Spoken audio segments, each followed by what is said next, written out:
زندگی کے ہنگامے جاری تھے، بازاروں میں وہی چہل پہل اور گہما گہمی تھی۔ New York, Los Angeles, London, Paris, Shanghai, Delhi, Moscow, Karachi, Lahore, ہر جگہ رونق میلے لگے ہوئے تھے۔ رات کو دن کر دینے والی سیلابی روشنیوں میں 2020 کرکٹ میچ اور فٹ بال ورلڈ کپ کے مقابلے، ان کو دیکھتے اور تالیاں بجاتے تماشائی، پب اور بار میں شراب پیتے اور کلبوں میں اسٹرپٹیز دیکھتے بدمست لوگ، ہالی ووڈ اور بالی ووڈ کی ایکشن فلموں میں اداکاراؤں کے جلوے اور ان جلووں کے شوقین تماش بین، فلموں، ڈراموں، stage T V, belly dance اور فیشن شوز میں تھرکتی مٹکتی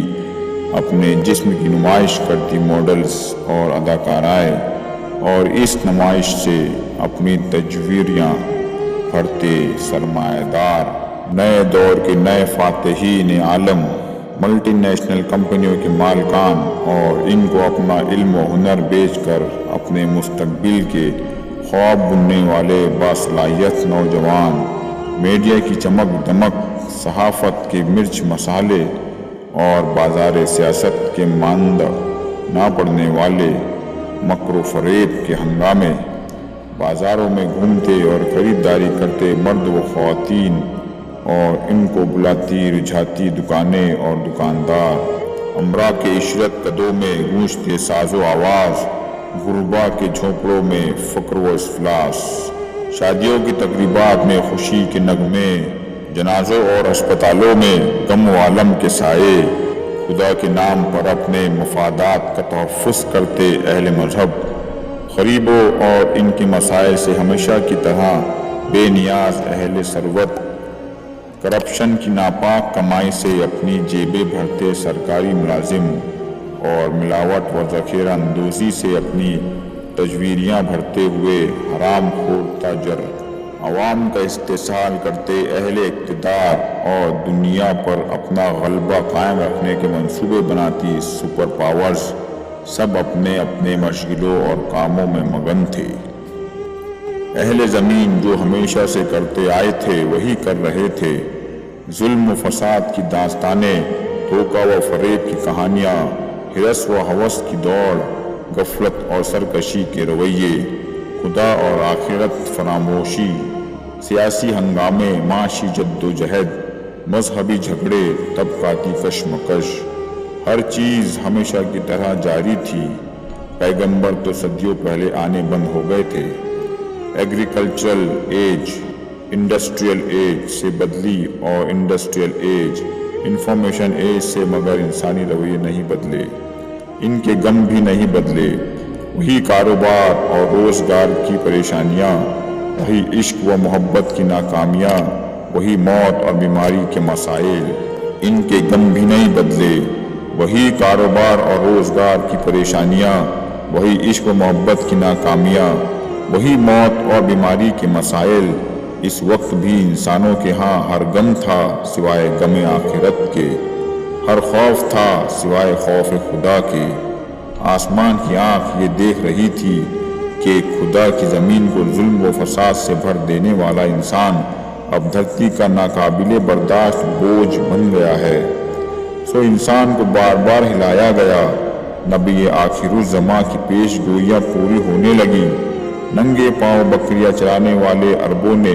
دنیا کی بلند ترین عمارتیں بنا لی، مگر انسانیت ہوش میں نہیں آئی۔ نوح کے تیسرے بیٹے یافس کی اولاد یعنی یاجوج و ماجوج کی نسل دنیا کے پھاٹکوں کی مالک بن گئی۔ عظمت کی ہر بلندی سے یہی یاجوج ماجوج ساکنان دنیا پر یلغار کرنے لگے۔ برطانیہ، روس، امریکہ اور چین ایک کے بعد ایک دنیا کے اقتدار کی مسند پر فائز ہوتے گئے۔ آسمانی صحیفوں کی تمام پیش گوئیاں پوری ہو گئی، مگر انسانیت پھر بھی ہوش میں نہ آئی۔ سونامی آئے، سیلاب آئے، زلزلے آئے، مگر انسانیت غفلت سے نہ نکلی۔ خدا نے انفارمیشن ایج پیدا کر دی، اس کے اجمی بندوں نے نبی عربی کے پیغام کو اٹھایا اور انسانیت پر حجت تمام کر دی۔ مگر انسانیت پھر بھی نہ سنبھلی۔ قیامت سے قبل قیامت کی منظر کشی آخری درجے میں کر کے انسانیت کو جھنجھوڑ دیا گیا، مگر لوگوں کے رویے میں کوئی تبدیلی نہ آئی۔ سو جسے آخرکار آنا تھا وہ آ گئی۔ اسرافیل نے خدا کا حکم سنا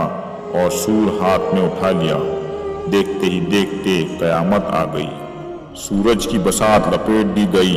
تارے بے نور ہونے لگے، ہمالیہ جیسے پہاڑ ہوا میں روئی کے مانند اڑنے لگے، کہسار ریگزار بن گئے، سمندروں نے پہاڑ جتنی اونچی لہریں اٹھانا شروع کر دی، میدان سمندر بن گئے، زمین نے اپنے آتش فشاں بہار اگل دیے، وادیوں میں آگ کے دریا بہنے لگے، دھرتی نے اپنے سارے زلزلے باہر نکال پھینکے، زمین الٹ پلٹ ہو گئی، شہر کھنڈروں میں بدلنے لگے، عمارتیں خاک ہونے لگی، آبادیاں قبرستانوں کا منظر پیش کرنے لگی۔ کمزور انسان کی بھلا حیثیت ہی کیا تھی، وہ جو کچھ دیر قبل نئے گھر کی تعمیر کے منصوبے بنا رہے تھے، نئی دکان اور نئے کاروبار کی منصوبہ بندی کر رہے تھے، شادی اور نکاح کی امیدیں باندھ رہے تھے، نئی کار اور نئے کپڑوں کی خریداری کر رہے تھے، اولاد کے مستقبل کی پلاننگ میں مصروف تھے، اپنے تمام ارادے اور سارے عزائم بھول گئے، مائیں دودھ پیتے بچوں چھوڑ کر بھاگی، حاملہ عورتوں کے حمل گر گئے، طاقتور کمزوروں کو کچلتے اور نوجوان بوڑھوں کو چھوڑتے بھاگنے لگے، سونا چاندی سرے راہ پڑے ہے، نوٹ ہوا میں اڑ رہے ہیں، قیمتی سامان بکھرا ہوا ہے، مگر کوئی لینے والا سمیٹنے والا نہیں، گھر کاروبار رشتہ دار ناطے و اسباب سب غیر اہم ہو چکے ہیں، ہر نفس صرف اپنی فکر میں ہے، آج انسان سب کو بھول گیا ہے، صرف ایک خدا کو پکار رہا ہے، مگر کوئی جواب نہیں آتا،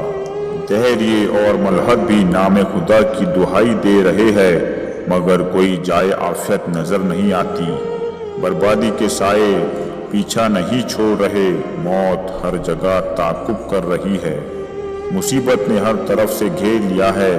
آخرکار زندگی موت سے شکست کھا گئی،